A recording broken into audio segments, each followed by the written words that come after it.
Eagles Entertainment. The journey to the draft is driven by AAA. AAA, roadside is their strong side. Make AAA a part of your game day today. AAA, go ahead.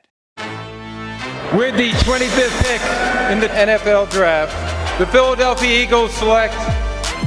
You're listening to the Journey to the Draft podcast, driven by AAA. Welcome to the Journey to the Draft podcast, driven by AAA. I'm your host, Fran Duffy, and we've got a pair of really fun conversations today as we kick things off with Pick 6, where Greg Cosell and I talk about some of the more versatile pieces in this draft on both sides of the football. We're going to talk about some tight ends. We're going to talk about some linebacker, safety, defensive end hybrids that people are really intrigued about. What is their value? How will they be used? And realistically, when you look at how they're going to project to the NFL, we'll talk it all out in a conversation I hope you guys enjoy as much as I did. After that, in Draft Buzz, Ben Fennell and I are going to go through NFL Network analyst Daniel Jeremiah's most recent top 50 board. What stood out to us? What are some of the big conversation points coming out of those latest rankings? Ben and I will chop it up before we wrap things up with our draft mailbag, where we've got a couple of fun questions from you, the listeners at home, which, by the way, before we get things rolling, I wanted to remind you once again about jumping onto our Apple Podcast page and leaving a rating, leaving a comment. That's the best way to get your voice heard here on the show. And not only that, but it also helps us out because it boosts us up the ratings and makes the show more visible to people looking for podcasts about the NFL, about the NFL draft. So head on over to Apple Podcasts, leave us a rating, leave us a comment, and we will answer your question about a specific player, position rankings. We'll comment on your mock draft. Whatever it is, you leave it there. We will hit on it on the very next episode. And by the way, the queue is almost empty again. So now is the time. Jump on, leave a question. We'll answer it here on the show. All right, that being said, let's get this show rolling here. It's time now to start things off with Pick 6. Now it's time for Pick 6. Well, excited for a fun conversation today with my friend Greg Cosell. Greg, welcome back, man. I think our conversation last week about receivers, that was fun to focus in on one position. We're going to get back to talking about some key players at two different spots today. And overall, though, I feel like this will be almost like the positionless player conversation because a couple of the guys we're talking about today, I feel have that like multi-dimensional, versatile skill set where wherever they end up, they're going to wear a lot of hats for their respective teams. Yeah, no, and I think defensively in particular, that's become true depending on the team, obviously, and the scheme. Yeah. And I think you see that potentially with the kinds of tight ends that we see now, because tight ends in many ways have become wide receivers in how they're asked to line up. I mean, we see that with the Travis Kelce's of the world. These are guys that line up all over the formation. They're split players. And that kind of tight end is really, really important in today's NFL. I remember speaking with a quarterback coach last summer, and one of the first things he said to me about that set that we see so much in the NFL now, the 1-by-3 set, where the tight end is the single receiver, Fran, to the boundary, on the backside of three wide receivers to trips. He said that is a great formation for the quarterback because it tells him before the snap a high percentage of the time what the defense is going to do. And you're always trying to glean more information before the snap of the ball for the quarterback. So obviously, if you can do that and you have tight ends like that, that's a great deal. And we obviously have one in this draft who's probably could line up anywhere and be okay. Right, and that would be Kyle Pitts. And when you have that guy that can line up, in that spot as the backside receiver to trips, I mean, he's the ultimate truth serum for the offense. The defense is going to find it very hard to be able to disguise what they're doing. So take us through your evaluation of Pitts. I know that you've done him not just from this past season when he was a finalist for the Biletnikoff Award for the top receiver, won the Mackey Award as the top tight end, obviously, but you did him last summer as well off the 19 film. Yeah, and you know what I decided? I think he's good, Fran. What do you think? So you think he's a pretty good player? You think he's got a chance? I think he's got a chance, yeah. Well, it's funny. I watched him last summer before, everything started and everybody started talking about him because, I watched a ton of guys last summer being home. And, at that point, people knew about him and they knew he was athletic, but he wasn't being talked about, as a top 10 or top 15 pick. And I remember finishing up last summer and just saying to myself, because I think people who listen know all the NFL work I do. I just said to myself, wow, this guy, he's going to end up being a top 10 or top 12 pick in the NFL because this guy fits exactly what the NFL game is in terms of his ability to line up anywhere. His athleticism and his movement traits are really high level. He's got a great receiving skill set. He's got speed, hands, a wide catching radius. As we just discussed, you can line him up at boundary X. He can run vertical seams. He's a red zone weapon. I mean, he's almost not just a tight end. He's almost just a really good receiver who can kind of do a lot of different things at 6. And again, we don't have the exact height, weight, because we're not going to have a combine. But let's assume he's 6'4.5", 238. That's still pretty good size. Yeah. So let me ask you this question, because the big topic of discussion that comes up when you're talking about Kyle Pitts is the quote unquote positional value. So if let's say that he becomes, even if he's not Travis Kelce, if he becomes Darren Waller, right, in terms of how he could be used and what Darren Waller has turned into for the Las Vegas Raiders. And I think he's a better mover than Darren Waller. Right. But let's just, let's for sake of argument, says that maybe he's not Travis Kelce, he's a step below. He's not the best player in the league, but he's a step below that. How much value does that present in NFL offense in today's game? I think it presents a ton of value. We just spoke about it. I mean, tight ends who can line up anywhere in the formation really allow an offense. And this is the way coaches think about it. Yeah. They allow an offense to get more information for the quarterback before the snap of the ball. And that's what you're trying to do. It makes your quarterback better.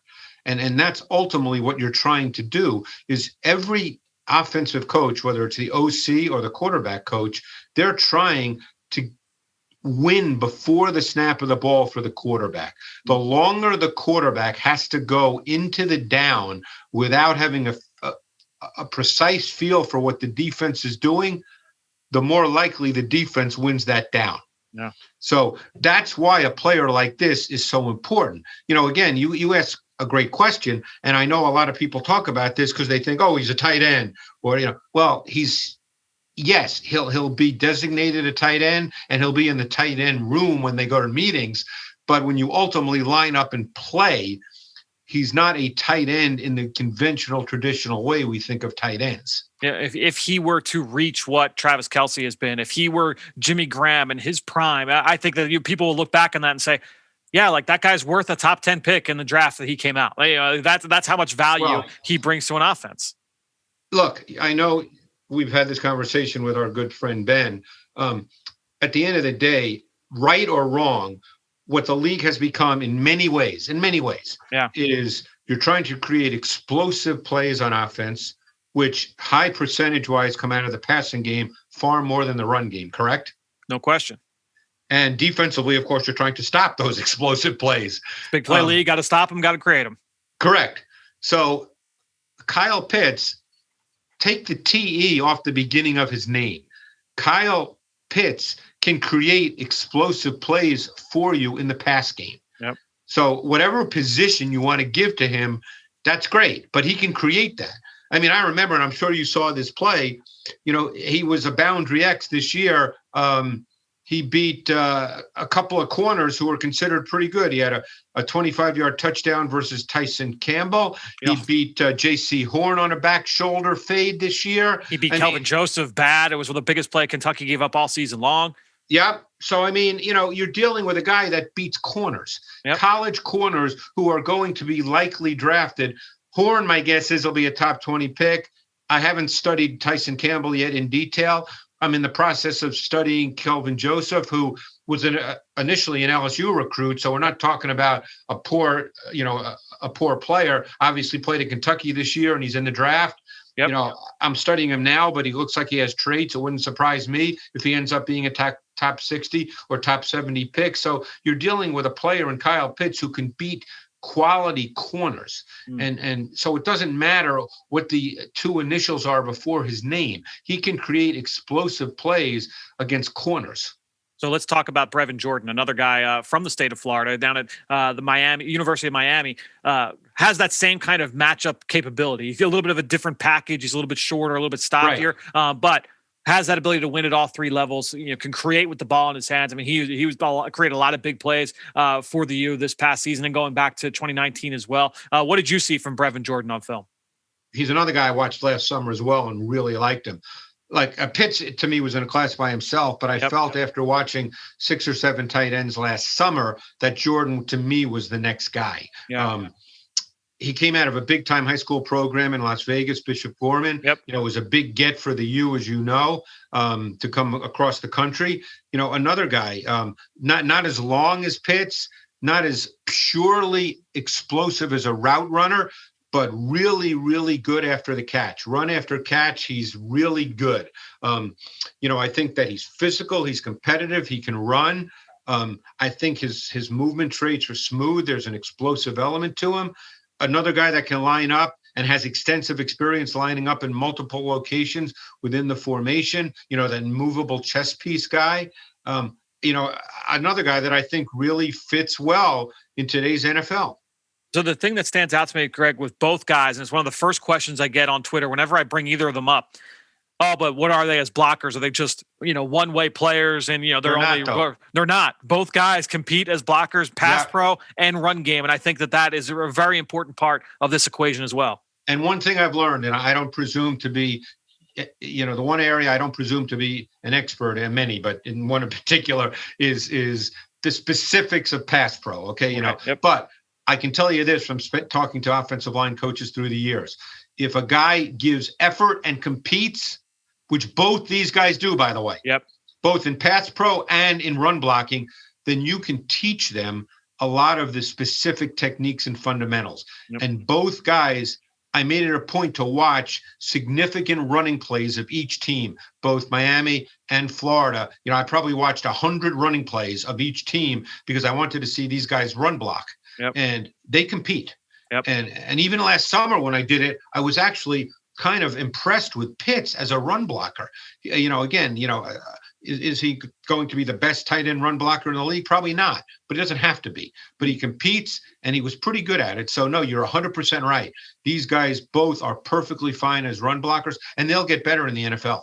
Honestly, watching Brevin Jordan a year ago, he actually stood out to me in a crossover film. I was doing Miami and Florida week 1 of 2019, and Brevin Jordan was kept in to block Jabari Zuniga. He was kept in to block Jonathan Grenard, and he competed really well against both of those guys. Kind of stands out there. One more guy I want to ask you about, and this I'll kind of give you dealer's choice here. Was there a tight end that, as you're going through your study, maybe you go in, you didn't know too much about the guy when you first started, but you were really, really impressed with, and you think has a bright future in the NFL? Well, I think the guy a lot of people talk about, but we won't talk about him. I'll just mention his name, and that's the Penn State kid, Friar. Yep. I think a lot of people probably say he's the next guy, and that's a debatable point. I tell you, tight end's an interesting position because it's now become a position, where you're looking for a really good athlete, and there's not going to be 10 of those guys in every draft. But I tell you a guy who really intrigued me, and I don't know if you've done him yet, is Hunter Long from Boston College. I have, yep. I think he's not a special athlete by any means, but I think he's a guy that is an ascending player. I think he'll get better. He's a good receiver. He's a good blocker. He's one of those guys that's kind of good at everything, but doesn't have special traits. But, those kinds of tight ends, I think that depends on team and scheme. I'll give you an example, okay? Someone we know well. When Zach Ertz came out of Stanford, okay? Zach Ertz was a good athlete, not a special athlete. Sure. I don't think anybody said, well, Zach Ertz is going to come in the NFL and catch 90 to 110 balls. No one said that. But he was on a team that featured him as a receiver. And even though Zach Ertz had great years, no one would say that he's, a vertical dimension or a dynamic athlete. But he caught a lot of balls and was a really good, consistent player for whatever that stretch was, 4 or 5 years, something like that. Yeah.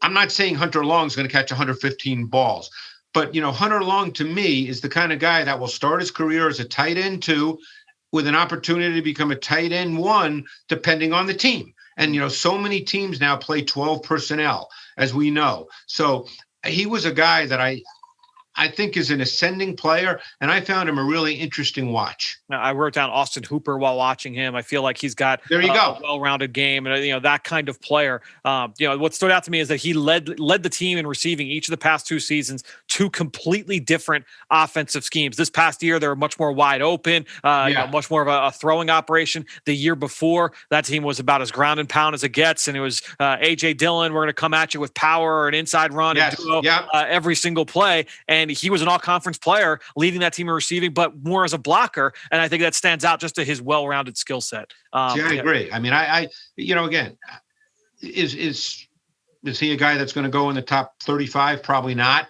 But I think he's one of those guys that, 3-4 years from now, we'll be saying, well, this guy's a pretty good tight end. Yeah.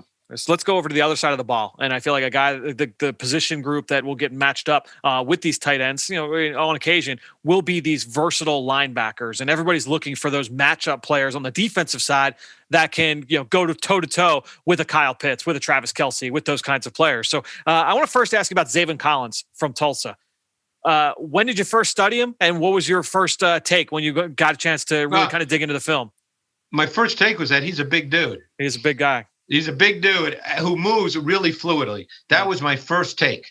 I mean, this guy is really smooth and fluid, and at times showed some explosive movement for a guy. And again, we don't know the exact, but he's going to be 6'3" plus, and he's going to weigh more than 250. We don't know the exact numbers. And the more I watched him, the more I really liked him. I mean,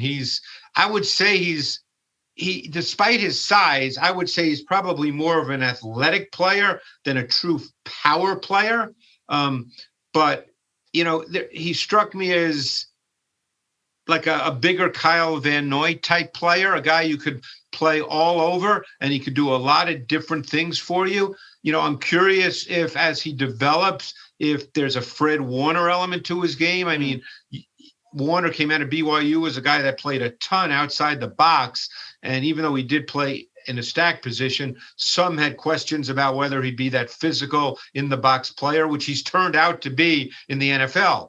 And certainly Zaven Collins has the size to do that.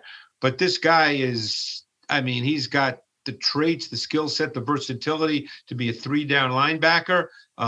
Every week, and I watched a lot of games because I enjoyed watching them. He showed that multidimensional skill set. You saw him make interceptions. In overtime, he had a 96-yard interception return, which I know you saw. Yep. And when he was running 96 yards, he did not look like a 260-pound linebacker running. Right.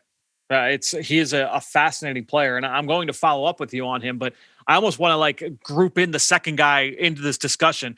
Jeremiah Owusu-Koramoa, who a lot of people view as a linebacker. I personally like him as a safety. I don't know. Those lines are obviously very blurred at this point. That'll be part of the discussion here. But when you watch JOK, what do you see from him? Well, it's funny because the last couple lines in my transition as I typed it up was, is he a sub defender to start his career? Is he a starting safety who can play as an overhang box defender and a slot defender in base defense? What he's not likely to be is a stacked linebacker. Yeah. So, it's that same discussion, okay, about guys who are kind of multiple in their deployment in college. And we had this discussion about Isaiah Simmons coming out of Clemson, obviously totally different body type. Yep. But the idea of the player who played a lot of different spots and Owusu-Koramoa, totally different player. And by the way, he's really explosive. I mean, he was a really fun watch. I mean, his movement traits are elite. He's sudden, he's explosive, he's dynamic. I mean, there's not much to dislike about his tape and the way in which he plays. But you have to then think about what he is in the NFL and gets back to the point I was about to make, which you can't sit here and say, well, he's going to play 5 positions, because he's not going to play 5 positions. Isaiah Simmons, it took him, half the season essentially to get on the field in any meaningful way because you gotta be in a meeting room. I don't think people think this through when and you and I know this about NFL teams, a player has to go into meeting rooms and learn a position. You don't just draft a guy and say, who's playing 5 positions. That doesn't happen like that. So it's a great question. He's listed at 216. He's not going to be 235. Can he get to 222? Maybe, but I don't know.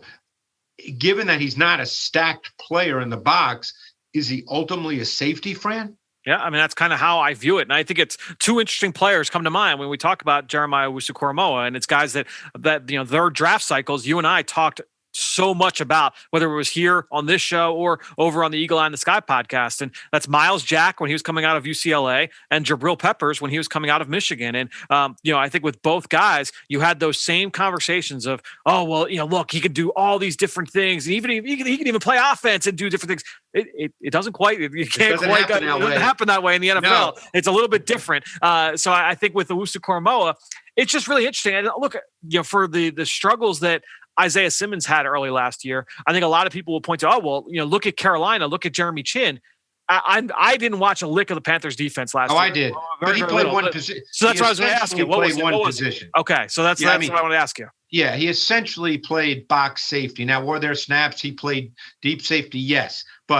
And again, I don't have a chart. I didn't watch every game. I probably watched 9 or 10 games of their defense. Yeah. And my guess is he probably played 75% of his snaps as a box safety. Yeah. So I think, and look, Jabril Peppers has become a safety. Miles Jack stuck at linebacker. We're not talking about Miles Jack being a slot corner and covering receivers. No. And these guys have to settle in at a spot more likely than not. And I think it's going to be really interesting to see how again, I wanted to bring it back to Zaven Collins as well, how both of these guys are viewed. The versatility is great. And there are some schemes that are going to leverage that versatility. If he goes to New England, if he goes to Miami, those guys are going to put him in all these different spots, and they're going to do different things with them with all their different packages. But more likely than not, they're not going to go to one of those teams. So how are those teams going to use that skill set? And that's a great point, because at the end of the day, even someone like Kyle Van Noy was in the league 3-4 years before he went to New England and sort of became that guy. Yeah. So it's not like he stepped right in week one. And I forget who drafted him initially. Detroit drafted him. Detroit, right. That's right. But he wasn't that guy in Detroit. Right. Zaven Collins is big enough, even though I don't think he's as physical as you would think he could be, but Zaven Collins will be a stack backer. Owusu-Koramoa, boy, I almost think he's a safety. It's funny. I thought Isaiah Simmons was a safety. I did too. Yeah. And by the way, he ended up playing a lot of safety for Arizona once he started playing. Right. I think the other element of that is that, hey, like, we're looking for someone to, if you're Arizona, hey, we want someone that can match up with George Kittle every snap. Right. I get that. Is that guy, if he's only going to be just the matchup player, for 17 snaps a game, 12 snaps a game, whatever it is, like, is that guy worth the top 10 pick? Like, you start getting into those conversations, and that's what makes it fascinating. That's what makes it fun. And it gets back to what guys have to learn. I mean, if you're going to play linebacker, and let's say you're playing zone, okay? Because zone, there's a lot more learning and communication than man, where it's, hey, you got him. Then if you're going to play zone and you're going to play, well, maybe in some zones you're going to be the flat defender. Maybe in other zones you're the hook to curl defender. Maybe in another zone they want you to play deep. You have to learn all those things and how to read routes.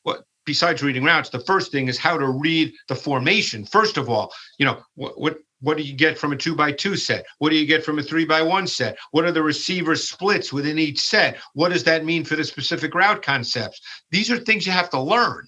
You can't just put a guy out there because he's a great athlete and say, okay, let's throw him out there in 5 positions. Yep. So when all's said and done, I think Owusu-Koramoa is a safety. If you had to pin me down, that's what I would say. Yeah, it's both guys. It's going to be really interesting to just see where they end up and how they're utilized early on in the career. Just another player we can throw into the discussion point moving forward, because we know these guys are going to keep coming out of the college ranks. So we're going to keep having these discussions years down the line. One last player I'll ask you about is there another linebacker that you've done recently that has kind of flashed to you that you weren't necessarily expecting to? Well, there's 2 guys, and one of them I'm just kind of starting, but I can just see by watching the first game.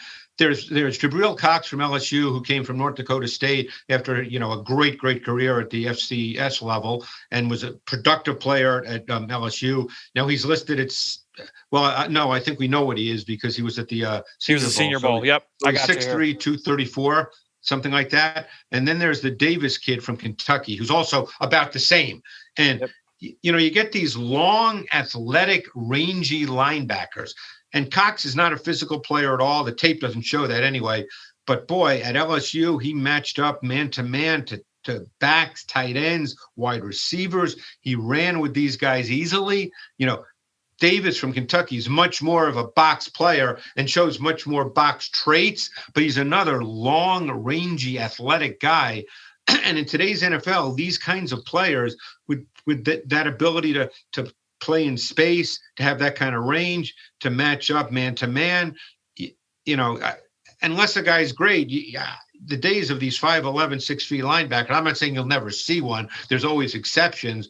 But I think these taller, more athletic guys are really kind of getting important in the NFL. I have one big picture question to ask you before we cut you loose. What do you feel that defensive coordinators find more value in? And if you don't know the answer to this question, feel free to balk on me. Do they find more value in a 3-down linebacker who the third down element of it is from a coverage standpoint, or the 3-down element where the third down element is pass rush standpoint? Like the guy that can get after the quarterback, or the guy that can match up and play in coverage or be a great zone defender like a Fred Warner, or right. A guy that can come down and like an Anthony Barr and rush the passer? My answer is not a cop-out. I think that's a philosophy question. Yep. I think it depends on the team and the coordinator and how he feels about blitz and blitz percentage. Yeah. Because obviously, unless you're going to make the guy one of your 4-down rushers, let's put that aside. But if you're a blitzing coach, if you're among the league leaders in percentage of blitz out of your sub packages, then it's probably very important to you to get a linebacker that you feel is a very good blitzer. Yeah. If you're more coverage based and you would prefer to rush your 4-down linemen and play coverage, then you'd obviously that's where Gabriel Cox really might come into play for you. Yeah. Because not only can he cover a man, but he's kind of rangy in zone coverage as well. Those are big bodies with long arms. Yeah. So I think that's a philosophy question depending on a team. And I think you always believe as a coach that you can make a Cox or a Davis from Kentucky, that you can make them pretty good blitzers. Obviously blitzing, there's a timing to it. There's probably a feel to it, but I think you can create blitz opportunities for players scheme wise. So I think that's a philosophy question. Yeah, it's one of the many things that are a lot of fun to be able to discuss at that position. Well, Greg, this has been a lot of fun. We've gone through a couple different positions. Yeah, this was a good one. Yeah, this was a fun one. We will we'll catch up with you next week right here on the Journey to the Draft podcast, driven by AAA. Thanks, Fran. Now it's time for Draft Buzz. All right, let's move this thing forward now as we go into Draft Buzz. As I welcome in Ben Fennell. Ben, a little bit of a different spin today. We usually, you and I are doing the mock draft roundup. We're going through a different mock draft. This week, I wanted to kind of take a look at something different. We're going to take a look at a big board. So we're going to call this a big board breakdown. We're going to take a look at Daniel Jeremiah's top 50 list that he just released this week over on NFL.com. Make sure you go and check that out. So we'll talk through some of the big takeaways here from what DJ put out this week. Yeah, and I think his big board is how he views the pecking order, and his mock draft is what he hears. So that's kind of the disclaimer he always puts out with the two different styles of draft projections. Sure. So let's get through. First question I want to ask you. Let's go through like our favorite rankings. Maybe like a guy that you or I are personally high on that maybe not, it's not like a universal take, but we see that DJ also has him high. So we like the fact that he's got, player X as high as he does. What would be the first one for you?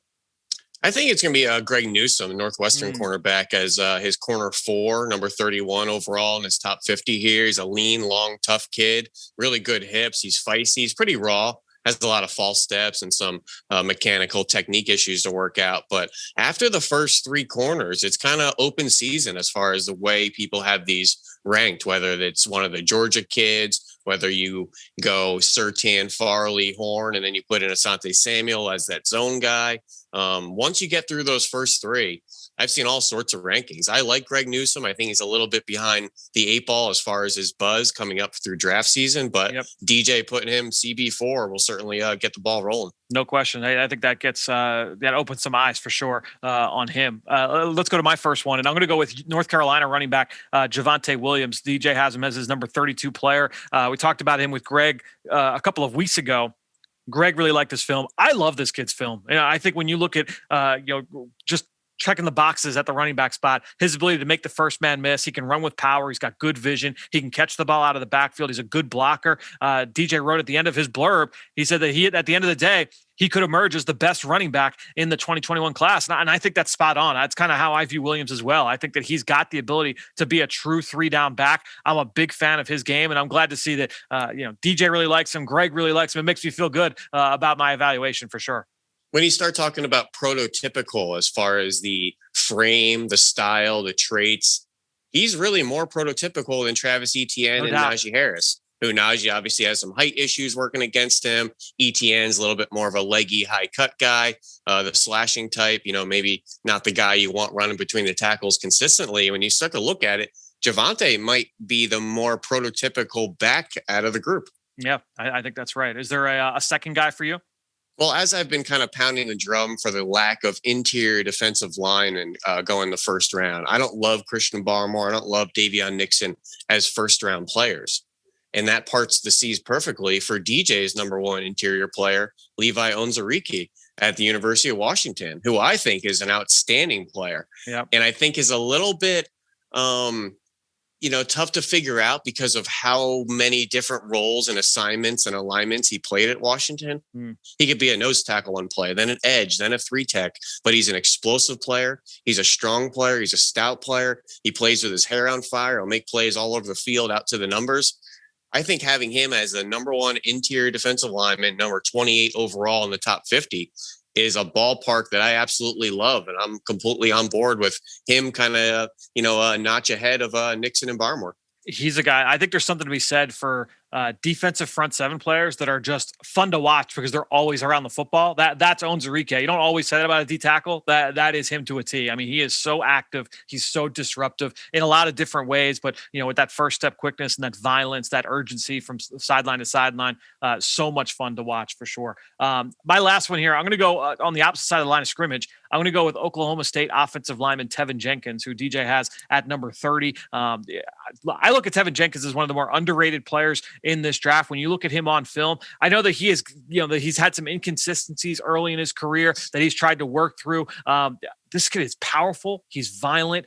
He's played tackle. He's played both tackle spots. I think he could be an outstanding guard at the next level. He reminded me of even watching a Zach Martin when Zach Martin was at Notre Dame, that kind of player. He could be a really, really high level interior offensive lineman, but I think he could be fine at tackle as well. I'm a big fan of Jenkins. It's a shame we didn't get to see him in Mobile. I would have loved to see him down there, but getting a look at his film, I mean, he is a lot of fun to watch. I think he's got the ability to make a transition relatively quickly in the NFL. He doesn't have that tall, angular frame that, looks great coming off the bus. He's kind of built like a refrigerator. But I think you could get a player like a Brian Bulaga coming out of Iowa, where he may not look the part, may not look that athletic, but you finish 2-3 games and suddenly realize nobody sniffed the quarterback from his size and, is consistently moving people off the ball in the run game. I think he's going to be a great player, and I'm willing to play him at tackle with somebody. Yep. I think so too. Let's get to our next one here. And this one, it kind of goes hand in hand with the segment that you, Dane, and I did early in the episode this week on Tuesday, where, look, everybody is going to be viewing these players differently. And that's why this is a great example, right? So let's say Daniel Jeremiah is a general manager. He's a head coach. He's an offensive coordinator. He's a defensive coordinator. He's going to be looking at all these players through a different lens, through a different scope than you or I or any of the other people that have these kind of roles in the league. So now looking at this, what would be your biggest surprise? Looking at a ranking, that's something that you don't really see all that often. And it's definitely a little bit of an outside the box take in terms of how the consensus views that player. Well, I feel over the last month or two, the edge rusher ranking, particularly the top 10, has been a boggle.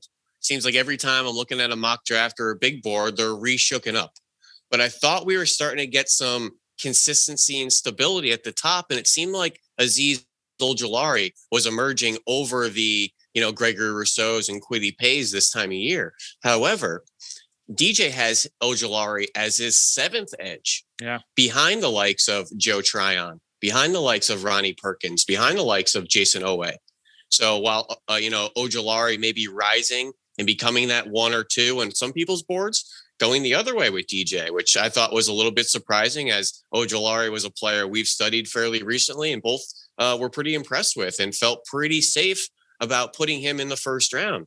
If he's the 7th overall edge player, I'm not sure that's going to, fall into the first round. So somebody would certainly get a day 2 steal if Azeez Ojulari fell. Yeah, I think that's a great one. And I think another really prime example would be right there in the top 10. I mean, he's got Northwestern offensive lineman Rashawn Slater over Penny Sewell. And that would be the same kind of discussion that we would have that got that conversation started earlier this week, where it's like, people shocked and appalled that, someone could view another quarterback other than Trevor Lawrence as the top passer in this class. And I think this is an example where, most people would look at Penny Sewell and say, this guy's a generational offensive tackle. Well, DJ says, yeah, he's the 10th best player in this class. I happen to like Northwestern's Rashawn Slater a little bit more.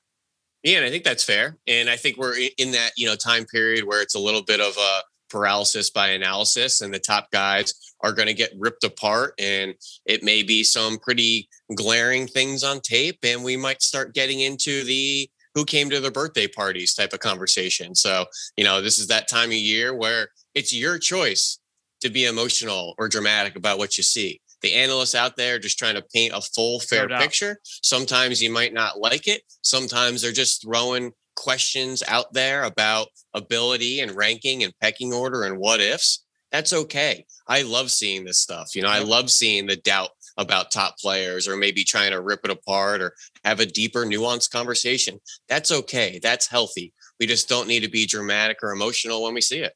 Yeah, and DJ put it out. He said, look, he's not talking about Sewell. He's not the most polished blocker in the class, but he does offer the most upside. And clearly he sees more of a safe transition for Slater, despite having a little bit less upside, and maybe even just the ability to be a Pro Bowl guard. And just to finish that thought, I got news for everybody. DJ can care less about Northwestern, can care less about Oregon, can care less about whatever teams they go to, can care less about who goes first. He's just trying to paint a fair and accurate picture of the pros and cons of the prospects. No vested interest. So while some, people in the Oregon Bend community want to come out and think he's slandering the program, he really isn't. And I think when you find analysts that have no allegiances, maybe he's got a little bit to his alum App State, as we all do here and there. But I think he is one of the more fair analysts out there, and he really does a great job in just saying, I don't really care about, who's on the helmet or what helmet he's going to put on next. I'm just letting you know about the player and what I see. Don't think that I didn't notice you're wearing your Drexel blue today. I mean, I was going to let that slide, but no. All those dragons get bumped up my big board every year. Exactly. They're always at the top of the big board. We just don't see them there. They're there though. We all know it. All right, let's get to one of my favorite things about looking at people. The analysts that put out their big boards, which I do not. And I do not envy this, but looking at guys and seeing who are the risers and the fallers, and NFL.com, they do a great job of highlighting, hey, this is the second version or the third version of DJ's big board. Last time, this is where this guy was ranked. So you can kind of see the movement of some of these players. And so I want to kind of go through some of the big risers and some of the big fallers. Let's start with the risers. And I'm going to just list out a few of the big ones that stood out to me, and then you react to whatever player that you want. The biggest one was Jamin Davis, the linebacker from Kentucky, who jumped all the way up from being not rated to number 35. Oklahoma pass rusher Ronnie Perkins, he jumps up to number 38. He was previously unranked. Greg Newsome, you mentioned before, he jumped 9 spots from 40 to 31. Kelvin Joseph jumps on the list into the 40 to 42. He was not listed before. Landon Dickerson, the center from Alabama, despite the injury, he climbs up 7 spots. Gabriel Cox from the LSU, he jumps in there. He was previously unrated, and same with Minnesota wide receiver Rashad Bateman. So of the guys who are, got the rocket ship on their back and soaring up the board here, who are the guys that you felt were most, most interesting in your mind? Well, collectively, there's a lot of underclassmen on here, a lot of late declare. So these are a lot of the late to get your hands on the tape type of guys. Yep. So it's not that they're necessarily unknown prospects or sleepers. It's just DJ got his hands on the tape, and all of a sudden they go from not ranked because he didn't watch them to wherever he feels like they fit. So I think a lot of buzz is circulating behind these Kentucky defenders. Jamin Davis, a long limb, explosive linebacker, huge range and play temperament. Probably going to need to get a little bit stronger, but the middle of the linebacking core after, Micah Parsons and Zaven Collins, I don't really know who's going where with Nick Boltons of the world and Pete Warners, and, where does Dylan Moses go? And, so I think guys like Jamin Davis are taking advantage of that, kind of void in the middle tier of linebackers, and it's becoming one of the darlings. I think he was a first-team SEC guy, a tackling machine. And Kelvin Joseph, kind of the same thing. He's a raw, unknown kid which sometimes those are the intriguing players. As an LSU transfer, has the height, weight, speed, all the traits that you want, the ball skills. Going to be a little bit of, some off-field things and figure out why he left LSU and why he's declaring so early. But these guys are young and tons of upside and potential. And I think collectively this group kind of represents that, in my opinion.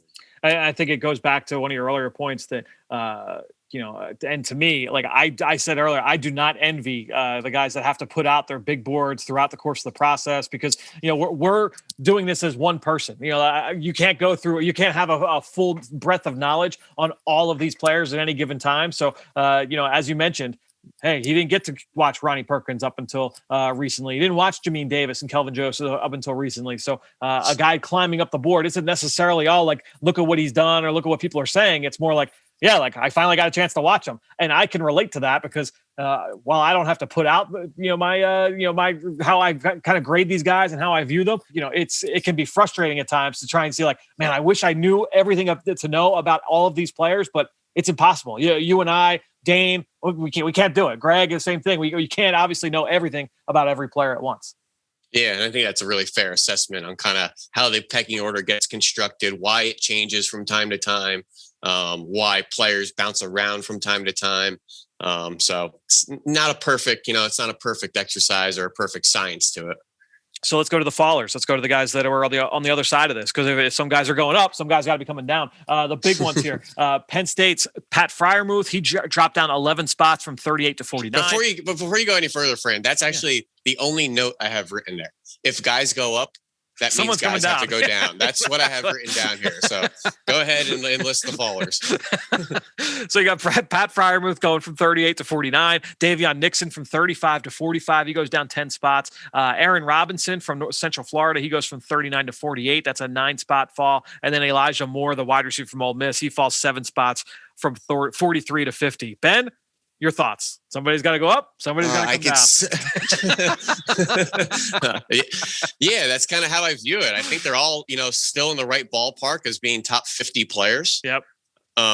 It's just a matter of, just kind of swirling around and they're going to be bouncing back and forth. And I think there are some guys that will continue to trend kind of out, as Davion Nixon seems like he has been trending that way for the better part of 2 months or so since he got that initial first round buzz. He's been sliding back into more of a round 3 type of player, which I completely agree. Elijah Moore is a guy that seems to be rising on a lot of boards. Aaron Robinson rising on a lot of boards. And DJ will do that. He'll get very excited about a player, Aaron Robinson, mock him in the first round, and then slowly temper as he's watching some other guys. And certainly other guys are going to leapfrog him in the top 50. And suddenly he goes from 39th overall to 48. So some of it's this is why they fell. And some of it's I liked him a little bit better today. That's kind of the flavor of the big, the top 50 board. All right. So a few other guys I want to ask you about before we wrap this up. Greg and I in the last segment talked about Kyle Pitts, and DJ has Kyle Pitts as his number 3 player in the draft. He's got number 1, Trevor Lawrence, number 2, LSU wide receiver, Jamar Chase, number 3, Kyle Pitts. I want to ask you, because Greg and I just talked about it. How do you kind of view his value, Kyle Pitts, the tight end from Florida, as a top 10 pick in this draft? If you're running a team, do you feel comfortable? If you're a fan of a team, do you feel comfortable with a team making that selection in the top 10 of this draft? I guess it's all going to have to depend on our vision for his usage and the type of offense we run and the scheme and the type of need we have. I have to ask you, Fran, is this a guy we have to call plays for? Or does he fit into the construct of the offense? And I think that's the big kind of question mark with him, and whether you want to call him a big slot, a move tight end, a flex tight end. Is he going to play in line for you? I think he fits really well with the RPO nature of offenses, with all those in-breakers. He's a slant wizard. He's a slant master. He's going to be able to win on in-breakers. He's going to be good in the red zone. He's going to be good with matchups, taking advantage of, linebackers and safeties and things like that. But not being a true yak threat, not being a true two-way threat as far as being a viable run blocker and inline wide tight end. I just wonder, how does he fit into the constructs of our offensive design? Is he seamless and is he plug and play, or is he a guy that we have to have a Kyle Pitts section of the playbook to call plays for? And I think that's kind of a dangerous ground when you have to have a guy that doesn't necessarily fit into your offense. And we've seen that before with top 10 players that maybe didn't necessarily mesh with what the offensive strategy or philosophy was. So, if he turns into Calvin Johnson, no one's going to think twice. Yep. If he's Darren Waller, who is a 6th round pick, people may be disappointed, with that style of player. So once you get selected number 3, suddenly you're under the microscope and your production has to live up to that draft slot. I don't know if that's going to happen. So taking him at number 3, I think could be a risky proposition based on the aesthetic kind of evaluation of what you expect out of that spot. And then another player that we covered in the last segment with Greg that I think is interesting here is Jeremiah Owusu-Koramoa. Well, do you feel comfortable with Pitts at 3 there? I know you talked about it with Greg a little bit, but yeah, to me, I view him as a guy that you're able to run your offense through. He can be, if I look at Kyle Pitts and say, can he be the focal point of my offense the way that Travis Kelce is the focal point of the Kansas City Chiefs offense? And I say, yeah, he's a guy that can dictate coverage to a defense. And that's kind of how I look at it when I break down what makes an elite tight end in the NFL. And one of the things I look at is, number one, you have to be a two-way player. You can't just be a pass catcher. You have to be able to survive as a blocker as well. And then number two, if you line up across the field, anywhere on the field, does the defense have to worry about where you are? Are they going to dictate coverage? Because, if let's say, you take Austin Hooper, right, and you move him as the X receiver to 3-by-1, how does that change if that's not Austin Hooper, but that is Travis Kelce, or that is Gronk in his prime, or that's Jimmy Graham in his prime? It's a whole different it's a whole different kind of reaction from the defense, right? So I think, to me, if you are a guy that, number one, can be the focal point, number two, and the prerequisite is being a two-way player, but then number two, can dictate coverage, then yeah, I think that's a guy that you're definitely saying, yeah, he could be in that discussion for one of the top picks in the draft. Yeah, I think that's a fair assessment. So let me ask you this about Jeremiah Owusu-Koramoa, because he's a guy, and you and I have talked about him kind of ad nauseum, but I think it's interesting that DJ had him climb up 4 spots from 21 to 17. A lot of the guys we talked about were the guys, I haven't gotten to him, and he was not rated. I put him up to 38. I think it is kind of interesting that Owusu-Koramoa kind of jumped up a little bit, and this is a guy that we still haven't seen test, and we know that he's going to blow the doors off that. I think that it's a really fun conversation with Owusu-Koramoa. But for fans that maybe hadn't been listening a couple months ago, when it felt like he was being mocked to the Eagles in every single mock draft, and we were talking about him on a weekly basis, give us your quick elevator speech on kind of how you view his transition to the NFL. Well, I think it's a tough conversation about positional use. I think people want to lump him into the linebacking position and think he'll be a will linebacker, run and chase guy at the next level. That really isn't where he played at Notre Dame. He was more of a nickel Sam half-lay player playing out in space in the alley, and then would be that unaccounted for guy, whether in the perimeter, into the run game, really good coverage skills on the back end. So I want to call him a big safety. Yep. Which we know sub package is a dominant personnel grouping of defenses. A lot of people are going with 3 safeties instead of 3 corners now. So it's a core position. It's a needed position. I want him as my box safety, as my alley defender, taking away bigger slot receivers and tight ends. And whether that's a Eric Berry type of role, a Malcolm Jenkins role with us here under Jim Schwartz's tutelage in Philadelphia, I think there's a spot for it. But, I think he struggled a little bit to get off blocks. I thought he lacked a little bit of the size to play in the box at will linebacker, lacked some functional strength, but he's an explosive player. He's an incredible athlete, incredible instincts, great pursuit speed, really good coverage, temperament, and ball skills down the field. It just matters where you're going to use them. And I'm one of these guys we talked about before, not just lumping in all of these big safeties into the will linebacker position or undersized edges. That's not how it works. Mm-hmm. So while we look at some plays of him blasting ball carriers, you really have to ask yourself, what was he asked to do on this play? What was he asked to read? If he's just the unaccounted for guy blasting a running back at 3-4 yards, that doesn't do a whole lot for me. And I'm learning a little bit of lessons from the Darren Lee experiments of the world, who, looked like he was the mold at 6'2", 230, running 4.4s. And you realize, for all intents and purposes, couldn't play a lick. So that was a similar role and position that he played at Ohio State, out in space as that nickel Sam player. And it's not an easy transition all the time to go into the box to a true Mike or Will type of role. I think he's going to be one of the most fascinating players. And now we talked about him in the last segment, but I wanted to just kind of get your thoughts. That way, people that were listening to the last segment, let's get Ben's thoughts here on that player. Ben, this is fun as always. Maybe we'll get back into the mock draft business next week, but I figured we could take a little bit of a change of pace here and go through DJ's top 50. We will talk to you early next week with Dane. Now it's time to hear from you, the fans, in the draft mailbag. Great stuff there from Ben as we now transition into our draft mailbag. And again, as a quick reminder, just go over to Apple Podcasts, leave us a rating, leave us a comment. And 2 people have done that recently. I want to give them a shout out. First up, Bear Fan left a 5-star review saying, definitely one of my favorite draft podcasts out there. Quick question.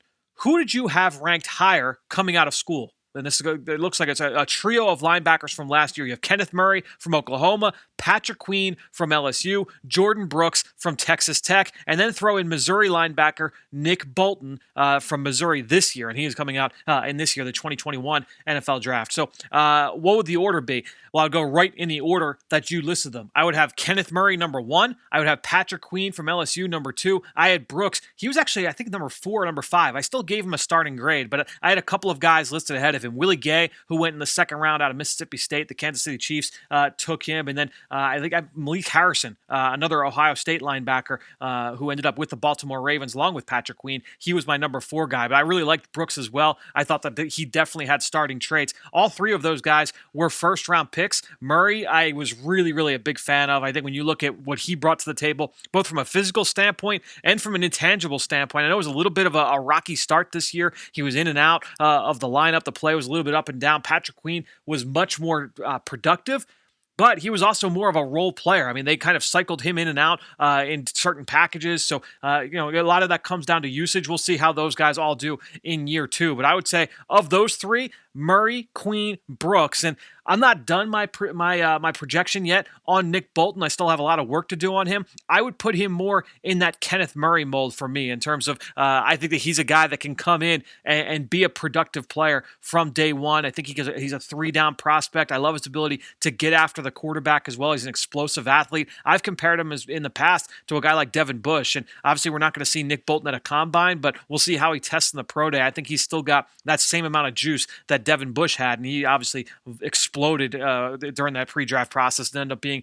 a pick in the top half of round 1. Last question here comes from L. Williams 0524, who left a 5-star review saying, love the regular contributors and the show segments. It's one of my favorites. Question for the guys. Are there any places outside of YouTube for a hobby analyst like myself to get film on prospects? It might just be a coincidence, but I feel like I'm having a harder time finding film on YouTube this year. So that's a tricky question. I can't say that I can relate. I do have, thankfully, I've got access to a lot of film, and I think when you look at around the media, everybody kind of comes about getting their film in different ways, and some people are able to get it via YouTube. Others, you talk with different agents. You have sources at schools. You're able to kind of, if you talk to the right people, maybe you can get it through a back channel way. It's a college film. It used to be very, very rare to be able to get. Now it's a little bit easier, but I wish I could help you in terms of giving you some advice. But I will say, if you talk to the right people, you're able to get access to that film. And either way, if not, you go on. You could find cut-ups of players, and while it's certainly not as effective as getting the All-22, you certainly you can glean some information from watching cuts from broadcast copy as well. So you're not going to get all the insight there, and depending on the position, you might not get any real insight, but you might be able to get a little bit of something there if you're watching some broadcast cuts. So keep at it, keep writing reports, keep taking notes. The best you can do, all you can do is work with what you've got. So L. Williams, great question there. Thanks so much for listening, Bear fans. Same to you guys. Thanks so much to everybody who has thrown your support this way on the podcast. Thanks so much to everybody for listening to this show. We'll be back early next week. Myself, Dane Brugler, Ben Fennell. We've got a fun guest for our Blueprint segment next week. So stay tuned right here on the Journey to the Draft podcast, driven by AAA. In just over 3 years, Eagle's Autism Foundation has raised millions of dollars for autism research and care. But this is about so much more than just fundraising. This is about making a transformational difference in the lives of those affected by autism. This is about bringing our community together. With inclusive, sensory-friendly events and accessible resources, we meet families where they need us most and where we can serve them best. Together, we're united in our mission to improve the lives of the autism community and to turn awareness into action. It's what we focus on every day in every way.